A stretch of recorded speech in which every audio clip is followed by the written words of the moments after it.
performer can navigate through both drama and comedy with equal success. And is also a potty mouth. Ladies and gentlemen, our very own force of nature and your very own Canadian starlet, Briana Buckmaster!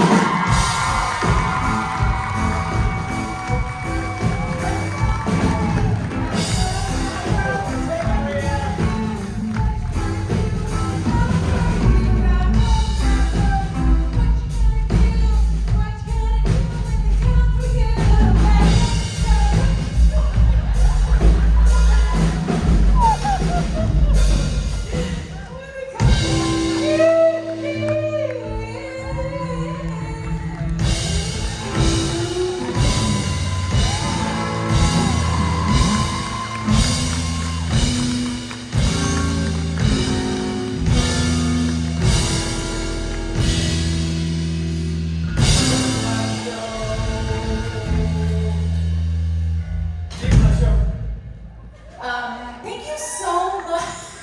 I couldn't get through that. That's a bit that we do. Jason, very talented singer, and I worked on an album a little while ago, which is where he taught me to sing. But that was years ago, and I have since forgotten, apparently. I thought you did great. It was good. Every note was perfect. Thank you so much. Thank you, everyone. Briana Buckmaster. Oh, hello, welcome to Canada. Or, hello from Canada. It's so nice to see you all. It was so nice to come to a convention and not have to cross the border. Who here is from Canada? Yay! I love you all equally.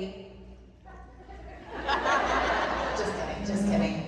I should have brought my fucking phone to send Tim a message. She is in Vancouver right now, which is hilarious, shooting Kung Fu. So we'll have to send her a shout out at some point, but It's okay, no one's recording. these pants are slippery, so let's see how this happens. And so, what? I got it. Thank you so much. You're so supportive. It's Canada, right? Canada. Are you Canadian? Yes. You are. It's Bethany, right? Hi. Hi. See? Canadians learn everybody's fucking names. Just kidding, no, you don't. I want you guys to know that I had a lot of coffee this morning. And what time is it right now? 3, 4 o'clock? 4. Almost 4. Yeah, so now it's about like where it's gonna start to wear off. Or not. So we'll find out how that all goes, okay? Does anybody have any questions? Oh yes, okay, here we go. Because I will yammer on, but I recognize this is your time. Ish. Hi. Hi, you're so pretty. Thank you. I'm Khadija. I was wondering, I just turned 20. I was wondering if you had any advice for a 20-year-old, I guess. When I was 20, God, that was like 2 or 3 years ago now. So. What are you fucking laughing at? I think when I was 20, I felt like I had to have all the answers now. I felt like I was suddenly an adult and I needed to know better. And I want you to know that you will never, ever have all the answers. One of the greatest, oh yay! Victoria, friends and family. Round of applause for Victoria. She brought me my phone so we can take a message. I'm going to do a message after I answer this question. It's really important to remember as humans that we don't need to have it all figured out. And I know that sounds very trite because I'm sure you've been told that your whole life. But as somebody who is twice your age, I still don't have it all figured out. And what's more important is I now recognize that my parents didn't have it all figured out. Because I now see my daughter who's 8 look at me, who she assumes I haven't figured out, and I sure as hell don't. And I think that's okay. When I was younger, I thought that if I didn't have it figured out, I was a failure, and that's just not true. You need to think of life as like a constant journey, an adventure, and you don't reach a goal point and go, great, done. You reach a goal point, maybe, if you're lucky, and then you go, okay, what's the next goal? And then you're constantly giving yourself challenges, so you're always figuring it out. And to be gentle with yourself through that time, because you'll forget that and you'll think that you suck, and you know, that's a shitty feeling. And so to remind yourself that you're not, like every failure is just an adventure. I always at conventions say this thing called confidently failing, which is what I'm famous for, because I try so many different things and rarely am I successful at them, but I just keep trying, because you never know what's gonna go, what's gonna work, right? So try as much as you can, and be gentle with yourself, and never ever have it all figured out. Don't even try.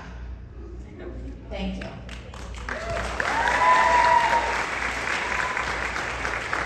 Hello, friend. I just wanted to say, first of all, you're an amazing inspiration to me and a lot of women out there. And you're obviously very beautiful, because, yeah. But You can stay. Thank you so much. I wanted to ask you, out of all the episodes you've done, which one was your favorite and why? Okay, so I have a few answers. Ready? I think my first favorite was my first episode that I ever did, because it introduced me to this world. Also introduced me to Jensen and Jared, they're hilarious, and being on that show has changed my life in many, many different ways. But it was funny. I went through this at the PJ party last night about my first time meeting them was when I did the donut scene. It was my very, very first scene. They had no idea what I was like or who I was, but they had been told that I was very funny. And so Jensen thought that I was actually a professional comedian, and he wanted to be funnier than me, which... No. Anyway, so that whole interaction, everything was on the gag reel was so funny, and it's just so great. I don't know I think a lot of women feel this way, but when you can surprise men, it's fun for us, you know. And they were genuinely surprised at how much they could not make me laugh. And then Hippie 911 would be my second favorite, because it's where Kim and I met. And I want you to know that when I was shooting my first episode, what was it called? The Purge, thank you. You guys are smart. So I was shooting The Purge. I remember being on that massage bed in that episode, and they were doing VFX stuff around me, so I just lied there while they were doing all the shit around me. And Phil Segretio was directing that episode. And I love him so much. He's actually in Toronto right now because he works on The Boys now. And so he came under, it has that hole in the massage table, he came under like this. He's like, you know what? There's another sheriff on this show. And I think it would be so funny if you and her met at like, I don't know, like a sheriff's convention or something. So he's pitching this to me in my very first episode. And that character was not a guest star character. Sheriff Donna, when I was cast as Sheriff Donna, was a teeny tiny little actor role. She wasn't meant to come back, wasn't meant to be a bigger role at all. And I was just like, oh my God, they're gonna bring me back? As a television actor, that had never happened to me before. I never recurred on any TV show. And I remember Brad Creaser, who was the camera A-op, when he said that, Brad Creaser said, oh, that sounds like a spin-off to me. Exactly. And so then I was like, oh my God, what's happening? I was like, just this actor trying to get a paycheck, right? And so when we shot Hippie 911, it was exactly what Phil had described. It was like these two sheriffs meeting. But it was the perfect, at that time, The Heat had just come out with Sandra Bullock and Melissa McCarthy. And it was that perfect kind of buddy-buddy ideology. And I had known about Kim via social media, and I just really was like very excited to get to know her. And she was less excited, as she said many times in panels, to meet me, because she was worried that I was gonna be like take over or everybody's gonna like me more. I can say that, she's admittedly said that many times, but we ended up being great friends, and that episode was so fun to shoot for me. And then my third favorite would be Breakdown, which was was a more serious episode. And as someone who's like, I have a degree in acting, I went to theater school, and so I'm like, I actually get to act in this episode. And it was beautifully written by David Perez, who put a lot of, he just put a lot of trust in me in that episode. I'd also done some stunt training for the spin-off, and so I got to use some of my stunt stuff. And it was just a really important, kind of scary episode. It was one of the only, apparently, it was the second episode ever where the monsters were human. I know. So those three all have special places in my heart. Thank you so much. Bye. Hello. Hi, Briana. Hi. I was at a pajama party yesterday. It was really great. Just wanted to thank you. Thank you so much. Do you have any notes for Rich? So Rich, as I'm sure some of you know, Kim couldn't make it, so Rich filled in. Rich was a little nervous, but he did good. Great. He's also beautiful, so it helps. He's beautiful? Yeah. Rich Spate? I will not repeat that to him. Just kidding. He's so You are great. also beautiful. I know. Thank you. But I told you already. He's so great. I love him. I have a question. It's blank. I just dropped my lifesaver, so I'll pick it up while you think about it. Okay. Do you think I can still eat it, you guys? Yeah. I don't know. There's something on the floor here. 5-second rule. Eat it.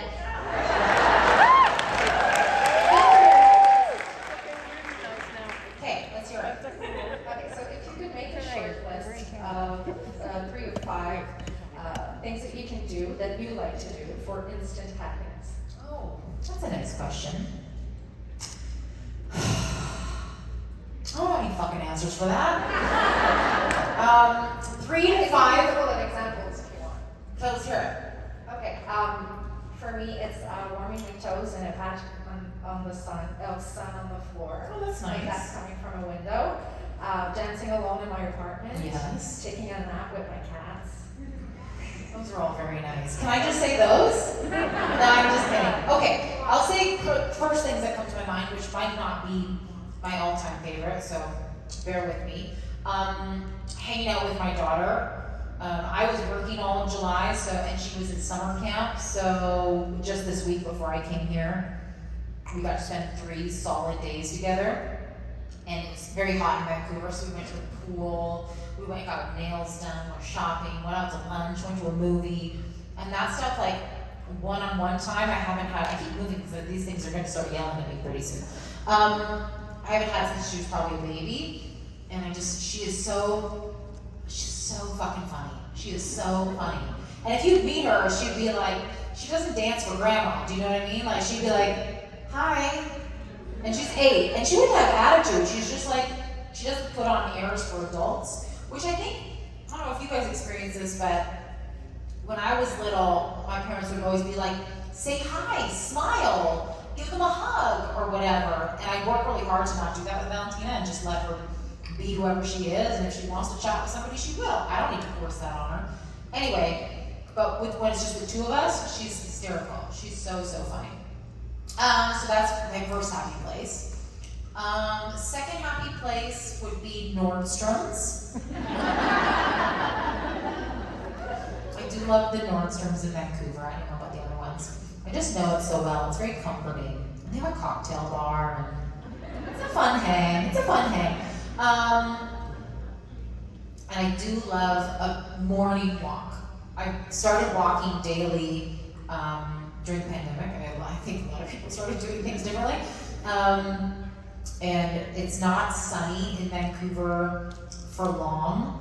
And so when it's really sunny and before it gets too hot and everything's quiet, there's no wind, people aren't out, it's so brilliant to go for a walk, even if you don't have any music or anything on. That makes me, it's a great way to start the day. And it's good for your circadian rhythm. Okay? Yeah, that would be probably my third Thank you so much for the lovely question. Bye. Hello. Hi. I just graduated from college with a major in dance, so Right on, congratulations! In dance? yes. Wow. So my question is, how has dance of any form, technique, or style affected you professionally and or in your personal life? Do you know that I used to dance? Or are you just guessing?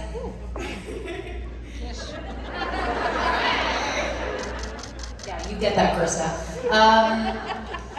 So I grew up on, I want to put my garbage there for Jason. I grew up on a farm in Saskatchewan, and I was put in dance when I was quite young, and I loved it, but it was like, you know, we put our kids in dance as an extracurricular thing. Exactly. That's a dance move. But then I went into dance when I was a little bit older. I think I was in high school, but middle school. But I was heavier all throughout my life, but quite a bit heavier when I was younger. And I was not accepted for the body that I had.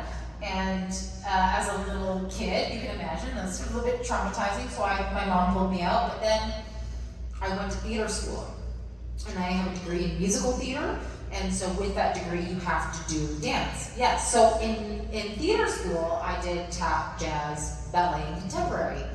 Not well, but I did do them. And I've done, since then, like, occasionally I'll take hip hop classes. Valentina is in competitive hip hop, which is adorable. And I still love to do tap. I still love, and tap I think is the lost art. I feel like it's not cool. I feel like, so you think you can dance kind of made it cool for a hot second. I still have my tap shoes, and I fool around with them all the time. Thank you. Oh, thank you. Yeah, that's fucking sexy, right? Fucking tap. But I'm so grateful. Dance, I think, to me is like, it's such an incredible, quiet art that you have to see it to experience it, but when you see it, it really does change you. Yeah, I think it's such a cool thing to like move into. You know, Ruth's a dancer, right? And she did professional dancing, I think. And so I've not experienced it from that end, but I know that when I get to experience it, it's game changing. It's like any other art. It's like going to see live theater. Live theater can change you. Live art can change you. So I'm so grateful for you, and I'm so happy for you, and excited for your journey that you're going to just about to start.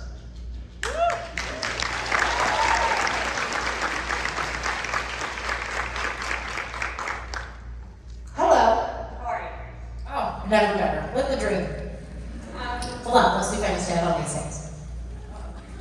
I know. This is going to end in tears. You're wobbly. Yeah. See that? That manager's going to fuck off, Briana. Okay. I was just wondering, is there like a sport you've ever wanted to try and didn't do, or like a bucket list activity of some sort? Are you into sports? I just meant like in general. I want to know if you're into sports. Not, I used to be, not so much. Okay, that's cool. I'm the girl that goes past, literally we drove past Rogers Arena yesterday, and they're like, Rich was like, oh my god, Rogers Arena, look at that, it's cool. And I'm like, is that a sports place? I was asking a legitimate question, and I used to fucking live here. I know that sports happen here, but I wouldn't be able to tell you. Here's my answer. I love fun. I'm a fucking good time girl. So if somebody's losing, I don't want to be there. I want to hear about it. I don't give a shit.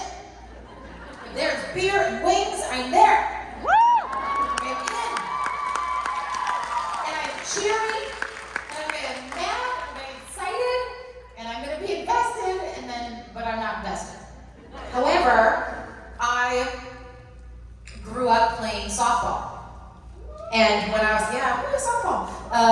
When I was in high school, this is the other thing. I'm not great at anything. But I'm good at a lot of things. And I'm mediocre at tons of things. Softball would be being one of them. So in high school, when I was playing softball, it got to a point where the girls, you know, in grade 9 or 10, started getting really competitive. Everything stopped being fun to me. When people start getting mad if you're losing, well, if you're on a team that's losing often, you're miserable 90% of the time. I was like, this is not for me. So I started coaching softball and was coaching the little teeny girls, and that was fun. And then a couple of years ago, I coached my daughter's t-ball team. That was fun. That shit's fun for me, but I like sports. I like watching sports. I like playing sports, but I like playing them for the fun of it. I'm genuinely that person. But when it gets too competitive, I get kind of turned off of it. Does that make sense? I asked you if you played because I didn't want you to be a diehard sports fan and be like, fuck, and just storm out because you're like, Briana sucks, so she should play sports. And then I would have made something up going like, yeah, I played hockey this morning with a baseball bat, and I got all the baskets. Oh, yeah. I don't play so much anymore, but I'm around it. So it's fun. Are you Canadian? Yeah. I grew up curling as well. I never. Like curling. Curling is fun. Hurry! It's fun. That is a forgotten sport, man.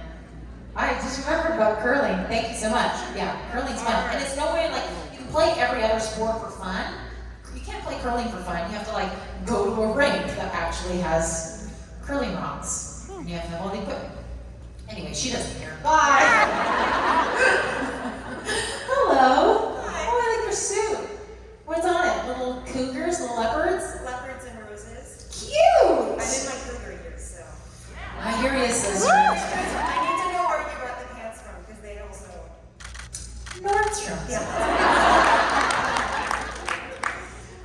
I wanted to echo what you said about not knowing what we're doing. I only figured out what I was doing when I was 39. I'm 42 now, and I'm still just like, wow.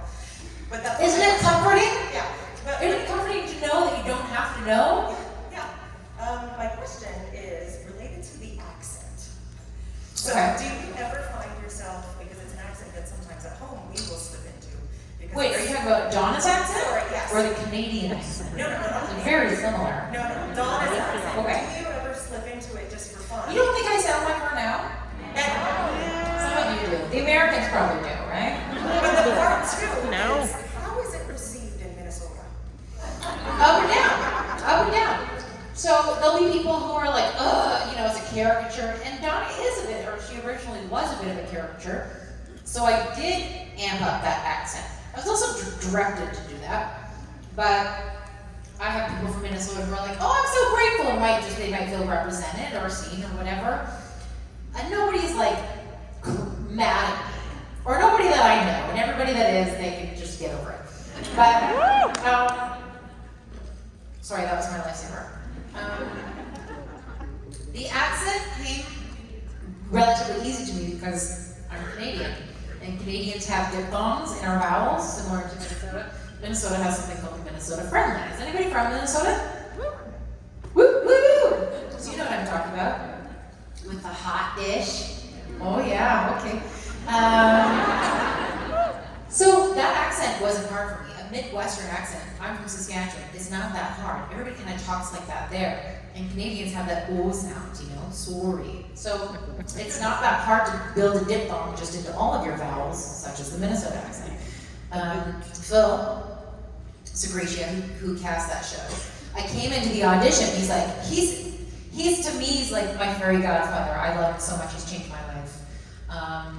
But he's a bit of a hard ass. I think admittedly. So he came and he's like, now I want that accent. And I went, oh yeah, you betcha. He's like, okay, all right. And it was so easy for me, but it's funny because when I'm on set, the entire crew will do it. They, you know, as you do, if you're in London, you're like, oh, you're from London. I know that was a bad accent. But when I'm on set, the entire crew will do that accent, and they're terrible at it. They all sound like they're Irish. But, you know, it's a fun accent to do and to play. Now, that being said, if you watch Breakdown, her accent is very subtle because I didn't want that to be the focus of that episode. And I think that it's pretty true if you watch things like Fargo, which my character was loosely based on. They do the same thing in the softer points of the movie. They don't have the hard R's, they don't have the strong diphthongs, or the kind of where the sing-songy where they go up at the end. But I also just love American accents. People often think that I have an American accent, but I think it's just because I have really flat vowels and a bit of a nasally sound. But I find them fascinating, all American accents. I'm terrible at European accents, as you just saw. So you're welcome. It's For your okay show. at Norwegian. So that answer your question? I can't remember what it was. Great pantsuit though. Thank you. Hello. Hello. That's it, hey? No. I should say, oh, you said the question. Oh crap, I thought this was a line for free hugs. Sorry. No. What was your favorite or funniest shared memory between you and Kim Rhodes, whether it was a convention or otherwise? Oh God. Oh jeez. Convention or otherwise. Funny memory? Funny memory. Oh, I got one. Because I texted this to her the other day. There's no way. I went to go and show it to all of you. There's no way for me to do that. And Kim, when we were in London, it was like, I think maybe my second or third ever convention. And Kim and I had become friends before the conventions and then started touring them together. Anyway, we're in London, we traveled, and the trick when you're overseas is, of course, you have to stay up. You can't go to sleep when you get there, you gotta stay up. So we're exhausted. We were like, we gotta stay up until nighttime here. And so we're like, let's go for coffee. Or breakfast. We're like, let's go for breakfast. And so I'm outside waiting for her. I think I had gone to the drugstore or something like that. I'm outside waiting for her, and I see her coming towards her, and she's walking. She's like, hi, and she goes, come. And she runs into a glass wall. And she runs into it so hard that literally, she reels her back like this, and I keeled over laughing. I'm laughing so hard because it's exactly like you see in the movies. Like, I thought that she was faking it because it was so funny. And she comes outside and she said, why would you film me that? Because it was so funny. And I literally, 2 days ago, I saw something on Instagram that I think was a girl who did that. And she was in like a racquetball court or something. And she's like, oh, it was embarrassing. And then she goes and she does it again. She's like, shit, who's looking at this watching? And she goes and she does it a third time. And then Kim texted me back. She's like, see, someone was filming that. That is a memory. Maybe not our funniest memory, but it's a memory that I still think back to the visual of it happening and just laugh and laugh and laugh. And I'll text her and I'm laughing right now and she knows exactly why. It's very funny to us. So thank you. Here's an air hug from up here. I would give hugs, but I'll get yelled at for that. By creation, none of you. I mean, you guys can yell if you want, but don't. Hello. There it is. So, speaking of Kim, Oh, do you want me to do a video? well, you have a message that you wanted to send her, apparently. Yes. Are Are you up here to give me a note? Are you giving me a note? Just a little Reminder? Mental reminder. Okay, what do we want to say? Oh shit, emergency. We missed No. you. Different kind of emergency. What do we want to say, y'all? Miss you. Miss you. Congratulations. Good luck with Rich. Good luck with Rich, you'll need it. Okay, ready? Hi, pretty. I love you. I miss you. I'm so proud of you. So everybody wanted to say hi. We're so proud of you. You're missed deeply, and I hope you're having the best time. They hate you.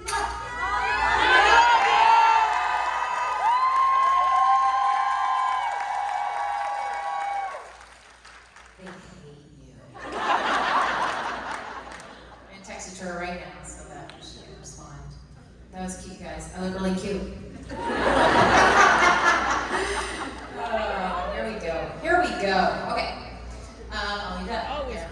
Was that it?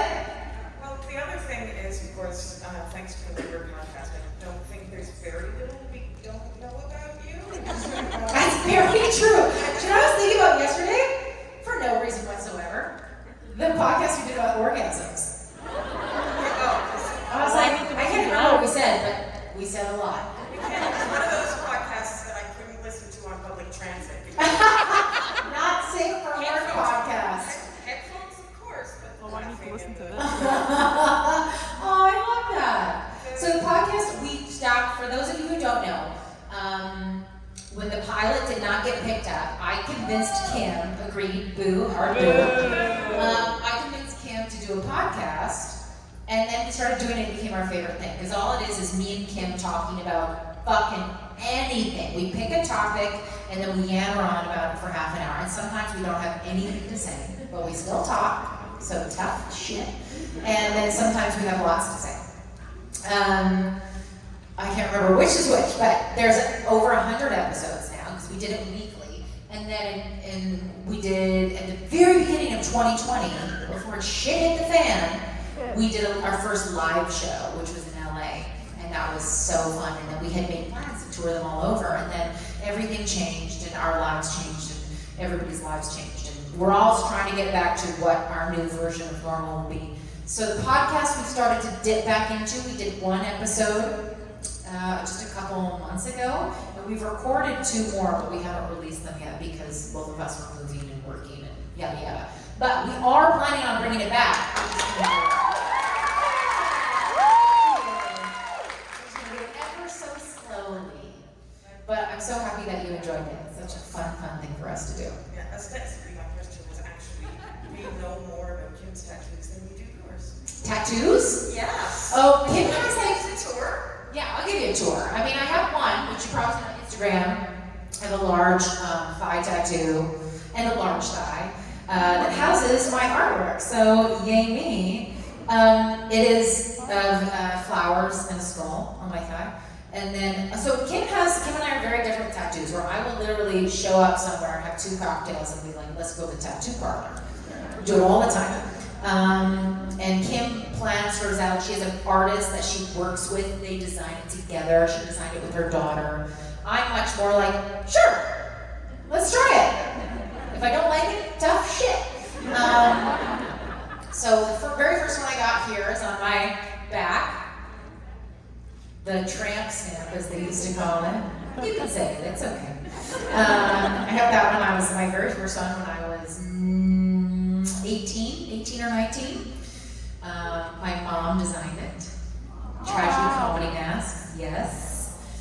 She came with me to pictures, like a proper mama. And then I didn't get another one until I got this one when I was 35.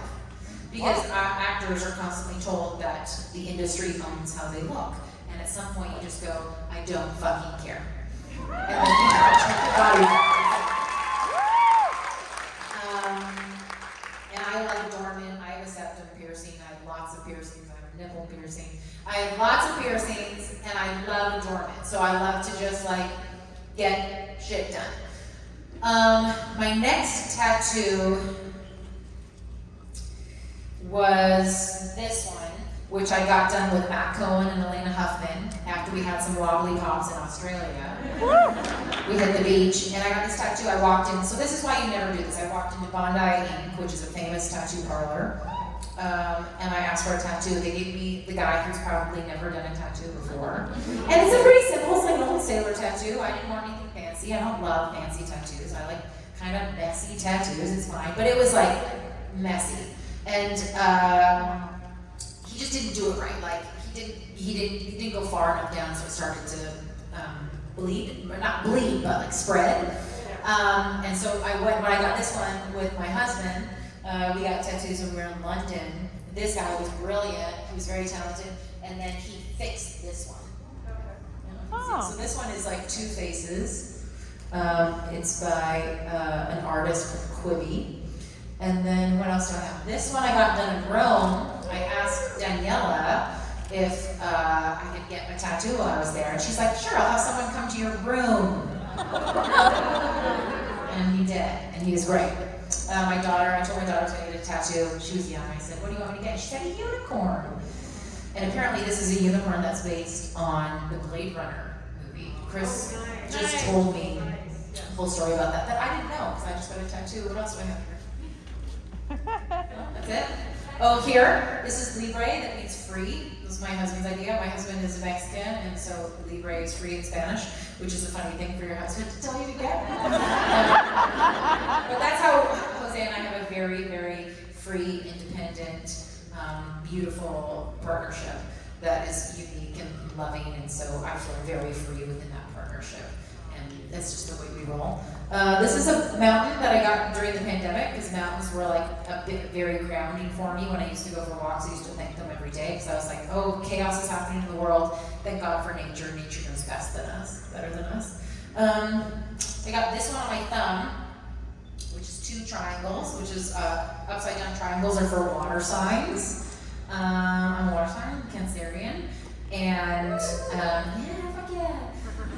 So I got 2 upside down water signs to represent leveling up, because one of them's rising from the other. What am I missing here? Oh, I got the bumblebee. I just got the bumblebee because sometimes friends call me Queen Bee.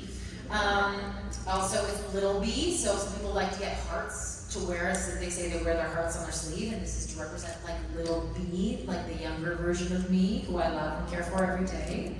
That's therapy talk, when anybody's ever been in therapy. And then I got this for my Joan Club people. It says RAR. R-A-W-R, to represent also like a little tiger, a mini tiger who doesn't quite have it all figured out. And that's it. Thank you. How fun was that? Hello. Hi. I'm a heart on the sleeve type. You're what? A heart on the Heart on the sleeve. sleeve. I think we all are. We all are. It's a good place to be. My question, your character wasn't very confident initially, and you are amazingly confident. This is my first time, so I'm like, wow. And do you have any advice about like being confident, especially when you don't necessarily know completely what you're doing? Yes, that's a great question. And yes, I agree. I think that Dawn and I do not have that in common. She was still figuring her shit out. I have not figured my shit out. However, I think this is a thing that comes with age, where you're just like, you put your fucks in specific places. Mine are not on Twitter. I could care less. But it's not that I don't care and that my confidence is constant. It is a muscle. I believe confidence is a muscle, and you have to continue to work it. And the times you have to work it the most is when you want to do it the least. When you feel like shit, it's like you have to talk to yourself more, and you have to be kinder to yourself. And it is so fucking hard. It's so hard when you're sad and mad and depressed about something to go, it's gonna be okay. I got you. And you sometimes just like look in the mirror and tell yourself, use your own name, say, Briana, it's gonna be okay. It sounds so strange for you to say your own name at yourself. We never do it, and I have friends that actually can't do it. They just physically can't, it freaks them out too much. But I think it's so important, and I've told people this many times, is I do think confidence is muscle, is to continue to work towards it, but it's like anything, it's not like this. You know, it's like up here, up here, you know, down there, up here, down there. It's just like, it's a journey, as is with anything.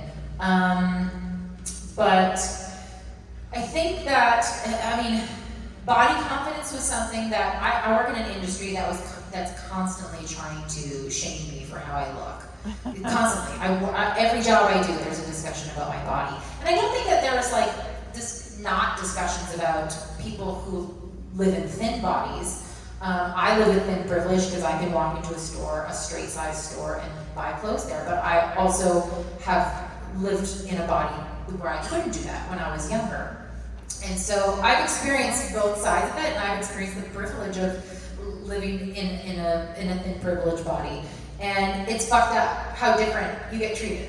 It's so fucked up. And so because I've had the opportunity to live in both bodies, I can choose who's intentions and the meaning behind the words that I'm going to take to heart. Because what I can see now is when somebody's saying something unkind, I can see where that's coming from, rather than going, oh, I should probably take that to heart. Usually people are saying things to you because it's about something they're going through. We're all told that when we're really young, right? It's really important that whenever we have an opportunity to... Good night, everyone. Thank you so much. I think it's really important to have a grounded sense of worth, so much so that you never are outsourcing it. That you never have to look outwards to go, am I worthy of love? Right on. Always find it within yourself. And this is not an easy thing to learn. I think it's very challenging to not need external validation. We live in a world that is teaching us that we need to always be bettering ourselves. But what if we don't? What if we're fucking fire all the time? And we don't need to do anything to be amazing? What if we just told ourselves that? You know what you're gonna do? You're gonna trigger a lot of people, and I've had that experience for sure, where people are uncomfortable with the level of love I have for myself. And you have to like look at that going, what about me liking myself upsets you? I don't mean you guys. You guys are great. But, you know, I think it's really important that we practice our own self-worthiness. And there are small ways to do that. One of the ways is to look in the mirror and tell yourself that you have your own self, that you love your own self. And another way is when someone says something unkind to you that would hit your confidence normally, is that you look behind at what chances are, what the possible reason they could be saying that is. What happened to them that they could think they need to say that. And then you develop compassion for that. It's a practice, it's not easy. But now when somebody says something unkind, I go, oh, you must be having a hard time. Or you must have had an experience throughout your lifetime where you thought that that was okay to say that. And then in my head I go, oh, I'm so sorry. It sounds funny, but I always just go, oh, I'm so sorry you had that experience. Because I'm fucking good. I'm good. I don't need whatever you think I need. I'm good. But it is a practice, so I encourage you all to practice that. Don't outsource your worthiness. It's not worth it. Hi, Krista. Speak my own self knows that I'm an asshole, or I tell myself that. How's that working out for you? Very shitty, actually. You're laughing, but that's how I do my validation. For my actual question, Yeah. I like stupid comedies, which should come as no surprise to you. But especially, you know, like after drinking, you're like, I just want to watch something comforting that I know is going to be stupid and I'm going to laugh at it. Like the Harold and Kumar movies. Okay. Like Without a Paddle, Out Cold. Like movies that have no real value, but you fucking love They anyway. have some value to entertain you, right? Are there- As somebody who's been in a stupid thing or two. So are there any like Canadian ones that Oh, maybe Canadian? haven't made it down south that I might have not seen that I Oh. can add to my library? I'm a terrible Canadian arts person. Men with Oh, Men with Brooms! Now, Men with Brooms is not a flawless comedy, but it was a big deal at the time. I have a friend, James Vidal, who was in that movie, and it was such a big deal because what's his pickle? Who's the star of that movie? All gross. Paul Gross, Canadian icon. He was the star of the movie, and then they did it, and it was a big deal. Men with Brooms. It's a curling comedy. It's as good as it sounds. With a beaver attack. What? With a herd of beavers attacking. They had beavers? Yeah, I don't remember Herd it. of beavers. Oh, That's yes. how good it was. Very No, I think it was, I was very young when it came out. No, I wasn't that young. But I don't remember it. But Corner Gas, that's kind of like, other than Schitt's Creek, which did make it down south, which is unbelievable. Yes, Schitt's Creek changed the game. Corner Gas was like the original Canadian comedy that was hugely successful in Canada. And Fred Eunick was one of the stars of Corner Gas. He was in Hibbing 911. Yeah. And when he came in, I was kind of starstruck I was like, oh my god, Fred! And then he is so fucking funny. It's a bummer his character was not funny at all. Aw. He's so funny. He was so much fun on set. Corner gas, men with brooms. I say years ago, honeycombers. And what? Years. And Honeycombers. Honeycombers or something like that. I remember that. Yeah, my mother used to watch it. Vaguely. Yeah. It was stupid. But Beachcombers! What the fuck are you talking about? I just knew it was something combers. Something Comers. Yeah, I have not watched a ton of Canadian television or movies. Maybe I have and I just didn't recognize that they were Canadian. Because there's a lot of co-pros now. Because in Canada, you can create art with help from the government and funds that they put aside for the arts in Canada. I don't think you guys have that in the States. But occasionally, if they want something to get more eyes on it, they'll do a co-production with an American production company. Like, I don't know, I can't even think of any. It's so funny because the Toronto Film Festival is here. It's like one of the biggest film festivals in the world, but they don't show a ton of Canadian content, or that gets seen. Anyway, that's enough about Canada. That's enough for me. No, I'm just kidding. I'm up here. You guys, I'm gonna start talking about my period. You think I'm kidding? That's a joke that Kim Rhodes and I do when nobody stands up to ask questions. And as soon as we start tempting, there you go. See? Works like a fucking charm. Hi. Hi, my name is Jessica. I was here in 2017, and you and Kim had just done a little bit of stunt training. Yes. You were having a hard time with it. How did that continue? Was it a hard time? Well, not hard time, just you guys were sore. Challenge. Yes, yes. You guys were sore because it was. Did I do a somersault? Was that con? I don't think so, but. Somersault's a big fucking deal for me. I don't want to toot my own horn, but. Thanks. I was just gonna say, how did you enjoy the rest of the stunt training, and was there anything that was your favorite? Like maybe the fight or Yes. anything like that? I love fight training because I love being physical with my body. I love exercise, I box. And so fighting was my favorite. And because I'd been boxing for a couple years before that, I loved that part of it. I'm gonna be honest, the getting up fast from the ground, that's not easy. You try it. It is very challenging, and I still wish I could do that. As I get older, it strangely gets harder. But that was, I did that a bit in Breakdown, where you get pushed down, and then you gotta grab something and get up and then wallop somebody. But the art of making something that you've choreographed and rehearsed for so long look like an accident is so crazy hard. And I think for me that was hardest. I was also not a good shot when we did gun training. I couldn't hit the fucking bullseye to save my life. But you know who it was? Kim was amazing at it. She was like, oh, I had no idea. She has a complicated relationship with guns. We don't really have gun culture in Canada, so I don't think I've ever held a gun before. And I was like, oh, this is weird. And it's so loud. And anyway, I was not great at that, but I was great at the fighting. And I loved it so much. It was so fun to show up weekly with the people you were about to create a show with and just work on something that you were all working together at. I just thought it was so cool. And yeah, I liked fighting the most. I wish I was better at standing up. And I was not great at shooting. But thank you. Thank you. I remember when we were doing fight training, we were talking about it at con, I was showing off my somersaults, which are embarrassing. I can't even do a cartwheel. But neither can my daughter, so I've really passed that on, haven't I? Hello. Hi, I'm Christina, and well, first of all, you are amazing, breathtaking.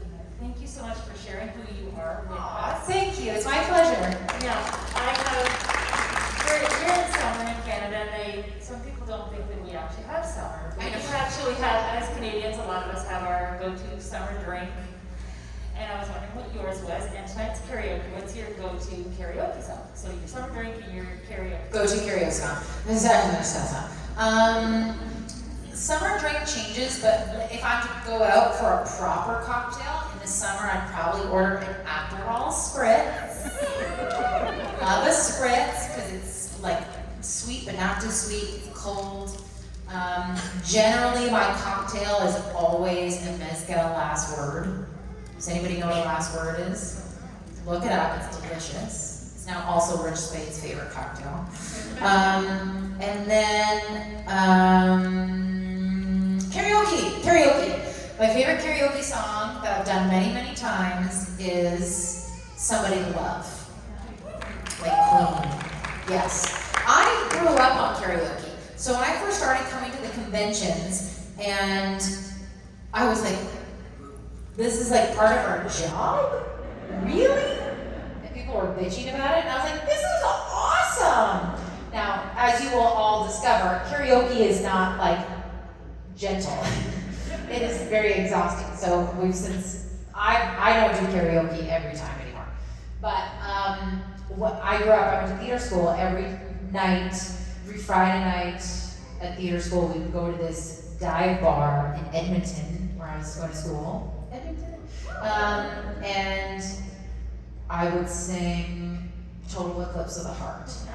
Yeah, that was mine. It destroys your chords at a swift pace, so I've since had to retire that one. But yeah, I love some Bonnie Tyler. I just love karaoke. I think so. I was hanging out with a girlfriend went for breakfast this morning, and she also grew up in musical theater, and I introduced her to karaoke, and now she still does it. She fucking loves it. She's in her 40s, and she's like, I want a fucking karaoke bar. And she always likes the divier the better, you know. It's just so fun to get up and sing. If anybody's gonna do karaoke tonight, know that you don't sing alone. You get a microphone in your hand, but everybody's gonna sing with you, so don't be shy, just get up there and do it. But thank you. Thank you. Hello. Hi. I actually just turned 18 a few weeks ago. Yay! Welcome to the world. It's like she's being born. Welcome to the world, little one. You're like, I'm an adult now, shut up. And I was wondering, what was the first thing you wanted to do when you turned 18? Like the thing you really wanted to do? I always wanted to be an actor.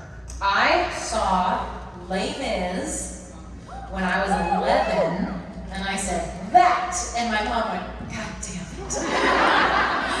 I'm just kidding. I always wanted to be in musical theater, though. I always wanted to be on Broadway.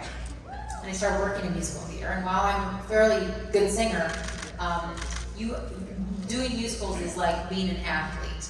Like you are doing 8 shows a week, whether you're sick, whether you're tired, no matter what. And I was losing my voice all the time, and I quickly realized I probably couldn't pursue that.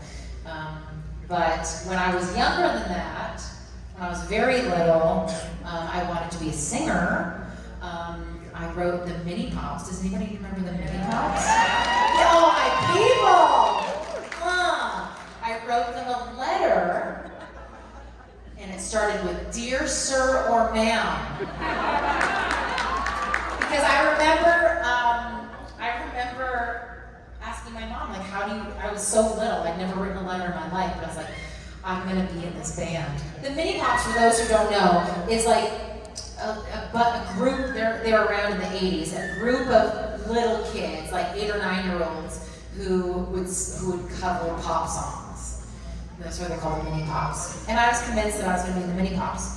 But I kind of always wanted to be a performer. And even when I was not a successful actor and I'd be working in restaurants, or I've done a million different jobs, I don't give a shit. I'll just work. I love working. Everything always led back to performing. Entertaining. It doesn't really matter. I like singing. I love singing. I love acting, but I love entertaining.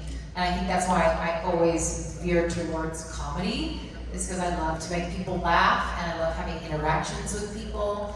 And so, yeah, I think I would be an entertainer, and I always wanted to be one. And lucky, here I am.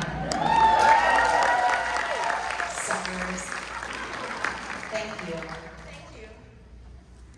Hello. Hello. I'm wondering which comedic actors were sort of your inspiration or your idols. You know what is funny is that I get asked this a lot, and I don't know that I had any comedic actresses that were my idols when I was growing up that were famous. But when I graduated theater school, I started working with Improv Company in Edmonton, and those actors became my idols. And because improvisers are fucking unbelievable. They're unbelievable. They can say anything, do anything. They're so quick-witted. They're usually intensely insecure because they're constantly being judged by audiences. Those are my idols. And then I obviously love Saturday Night Live. This is one of my favorite shows of all time. So I think right now probably Maya Rudolph is one of my favorites. She's unbelievable. Melissa McCarthy, who was not on Saturday Night Live, she was in the Groundlings.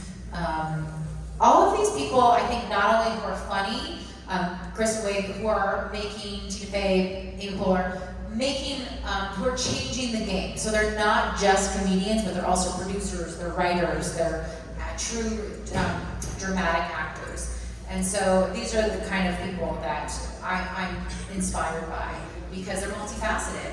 And they also, there's a story about Amy Poehler being in the writer's room with Seth Meyers, who was the head writer at SNL when she was there, and they were pitching a sketch, or she was pitching it, and it was something about women where maybe she was dressed up, she used to dress as men all the time and play like male characters, and Seth Meyers said, that's not cute, and she literally leaned across the table and she said, I'm not fucking here to be cute.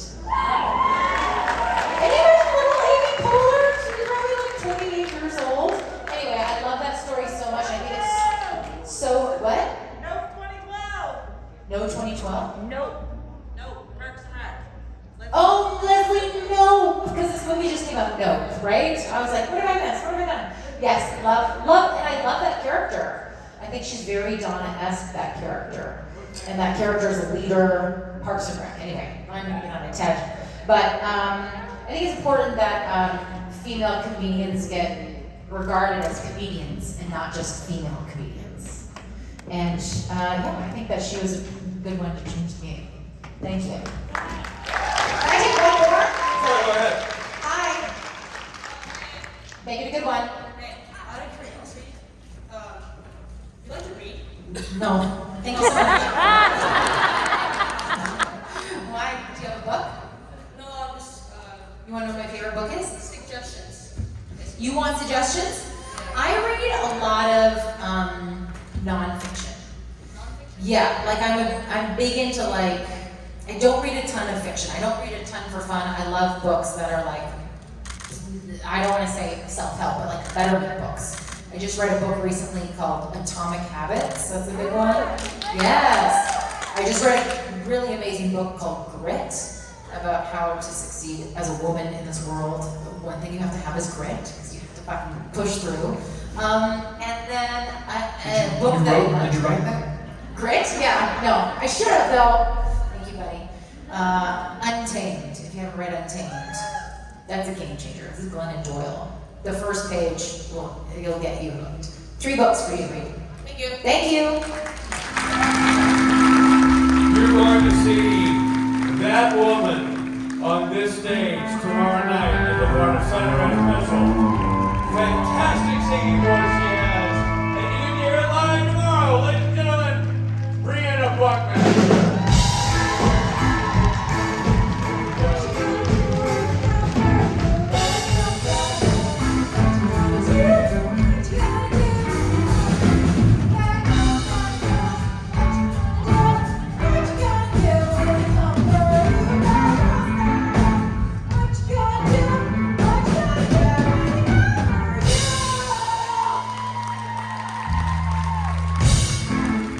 Your voice sounded interesting in that, Jason. That was I'm working on it. yeah, it's good. All over the map, as it were. I love that there's so many new people at every show that half the room doesn't know she's kidding until she's done. Because the laughter should be more loud. But I think half of the people don't know that she has an amazing voice, so they're like, is this it? There's a lot of people who are thinking to themselves, she's singing with the band tomorrow night. Well, that I gotta see.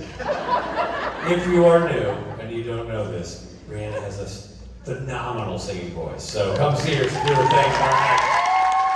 So does that man. He has a phenomenal singing voice. But he's not going to be with us tomorrow night, ladies and gentlemen. Aside from photographs and autographs and other things he might have to do today, this is our big adios to Mr. Jason Mans for Toronto. He's got to go spend some time with his family. Jason, thanks for a fantastic Friday, my friend. My pleasure. Always a treat to have you join us on the Friday kickoff. And band, you're going to do photographs and autographs and all kinds of stuff, so am I. In the meantime, those of you who enjoy things like, I don't know, making a fool of yourself on stage while singing songs of the 80s, 90s, and today, why, please do karaoke tonight, because it's happening, and you will enjoy it. Believe me, I have a decade of hideous pictures of myself to prove that it's a fun night.